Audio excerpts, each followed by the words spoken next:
I was at the Trump inauguration yesterday, and needless to say, I disagree with much of what he had to say. But what really struck me, however, is not what he said, which was not surprising given his rhetoric, but what he didn't say. The simple truth is that Donald Trump gave a major speech, the first speech of his second presidency, and ignored virtually every important issue facing the working families of this country. How crazy is that? Our healthcare system is broken, is dysfunctional, and it's wildly expensive. Not one word from Trump about how he is going to address the healthcare crisis. We pay by far the highest prices in the world for prescription drugs, sometimes 10 times more than the people in other countries. And 1 out of 4 Americans are unable to afford the prescriptions that their doctors prescribe. Not one word in his speech on the high cost of prescription drugs. We have 800,000 Americans who are homeless and millions of people spending 50 or 60% of their limited income on housing. We have a major housing crisis in America. Everybody knows it. And Trump, in his inaugural address, did not devote one word to it. Today in America, we have more income and wealth inequality than we have ever had.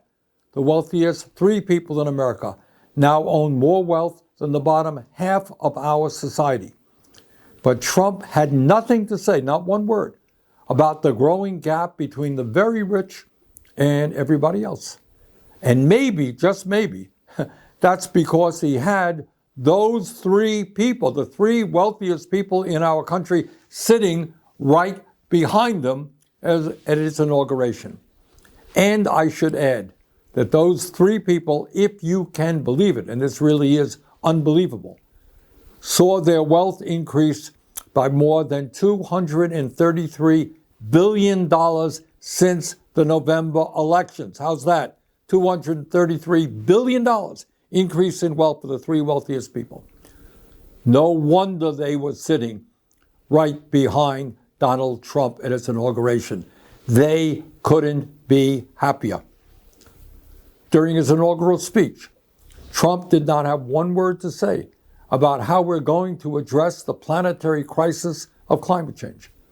The last 10 years have been the warmest years ever recorded, and extreme weather disturbances and natural disasters are taking place all over the world, from Los Angeles to India, across Europe to North Carolina. Not one word from Trump about climate change, except, of course, to make it clear that he intends to make this horrific situation even worse with drill, baby, drill. Just brilliant. In the coming months and years, our job is not just to respond to every absurd statement that Donald Trump makes. Our job is to stay focused on the issues that are of importance to the working families of our country, and in fact are widely supported by the American people. Let me just mention a few of them. Yes, healthcare is a human right, and we must join every other major country in guaranteeing healthcare to all people through our Medicare for All single-payer program. Healthcare is a human right. Yes, we must take on the greed of Big Pharma and substantially lower the cost of prescription drugs in this country. Yes, we must build millions of units of affordable housing and low-income housing. Yes, we must make sure that all of our young people have the ability to get a higher education by making public colleges and universities tuition-free. Yes, we must work with the global community to combat climate change by cutting carbon emissions and transforming our energy system away from fossil fuel and into sustainable energy. Yes, we must pass legislation to raise the absurdly low federal minimum wage of $7.25 an hour to a living wage of $17 an hour. Anybody who works 40 hours a week in this country should not be living in poverty. Yes, we must pass the PRO Act and make it easier for workers to join trade unions and grow the trade union movement in America. Yes, in order to help fund the needs of working families in this country, we must demand that the wealthiest people in this country, including those individuals sitting right beside Donald Trump at his inaugural, start paying their fair share of taxes.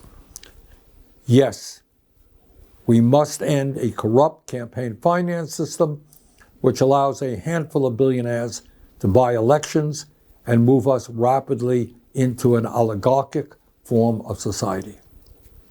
Bottom line, as we enter the new Trump presidency, we have got to remain focused. We cannot panic.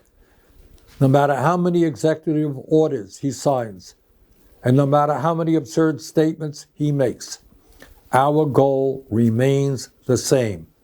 We have got to educate, we have got to organize, we have got to put pressure on Congress to do the right things.